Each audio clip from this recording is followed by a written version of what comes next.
Hey, Janice. Hi, Anthony. Today we'll describe the seller credit when selling probate real estate.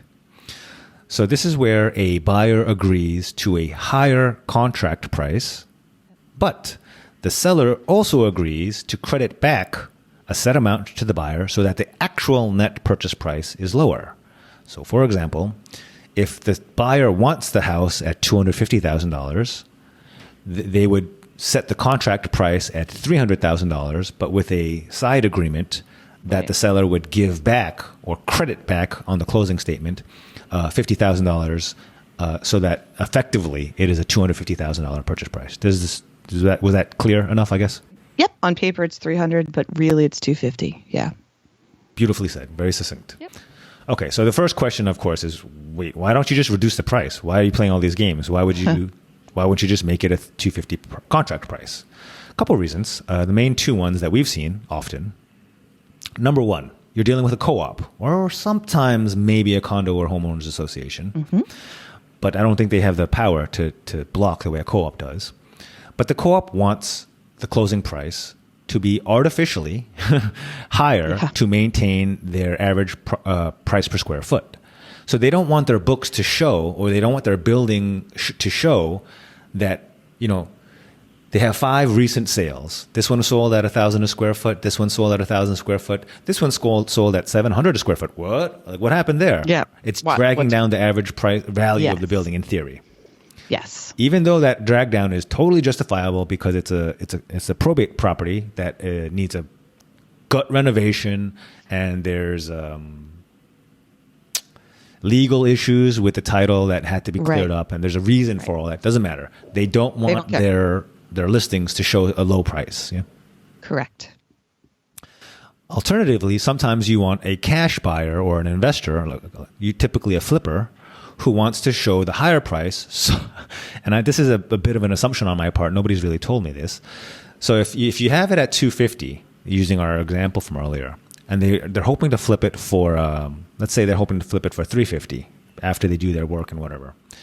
Then when they eventually flip it and they're trying to sell it for $350, their buyer is going to say, I could see from the public record that you bought it for $250.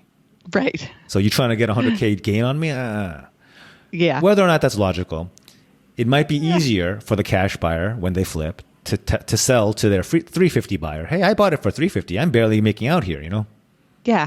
So just a little bit. I'm just making a little. It sounds like a used car thing, but yeah. Mm-hmm. All right. So next, what is this? What can a seller credit be used for? So non-professional executors and heirs are often worried because the situation seems pretty sketchy. Like, what is this? Are we allowed to do this? What are we allowed to do? Yeah. Which is legitimate. It seems like we're doing some kind of financial shenanigans, yes? Or accounting shenanigans. Right. So no worries. This is actually pretty common, and it's very much legitimate. Yep. It's most often used as an incentive. In the non-probate world, it's most often used as an incentive to cover the buyer's closing costs or some repairs that the buyer, has to do, that everyone agrees on. These repairs need to be done for this to be a sellable property. We're just pushing that onto the buyer instead of repairing it ourselves first because the estate is cash poor or just doesn't have the time to make the repairs ourselves. Yeah. A lot for the repairs or the closing costs. Like, we'll cover your costs this way. Yep. So then lastly, this is usually only a situation available for cash buyers for a couple of reasons, especially if the credit is a larger amount, like let's say greater than 10% of the sales price. There's often small credits for, hey, the stove is broken. Right. Can we get a carpet, how much is a stove, Janice? Like $500? Like $1,000. Yeah. Can we get a credit for that? Yeah, sure. Whatever. Not sure, but let me negotiate it. And then, yes, we agree. Right.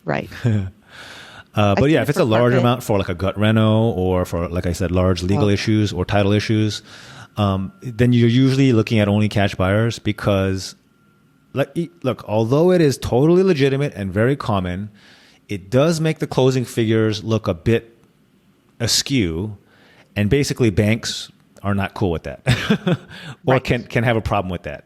So if you have a buyer who requires financing, meaning a non-cash buyer, they might not be able to do it, period.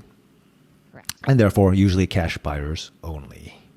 Yes. But what I think what you're saying here is this happens. It's not sketchy. It's a way that the properties are sold in probate, especially because you have so many of these nuances. It's different than just going to buy a house, right?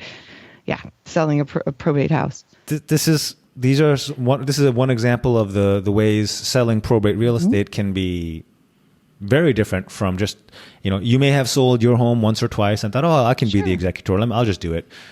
It can be very different. Very, very different. I've bought and sold a few houses, and I know they're very different than these probate ones that we handle. Okay, that's it. This is a question that comes up, or a situation that comes up. I thought it would be useful to explain so that there must be folks out there who are in similar situations and wondering, okay, what's going on here? So this is our explanation. Absolutely. And Anthony's book, How Probate Works, available on Amazon, does dig deep into probate, and then you're adding on a whole nother level with selling property. So we've talked about it a few times. We'll put some links in there about selling some probate properties. Cool. All right, Janice. Thank you as always, Janice. Thanks everyone for listening. Keep the questions coming, and we will talk soon next time. Bye now. Talk soon.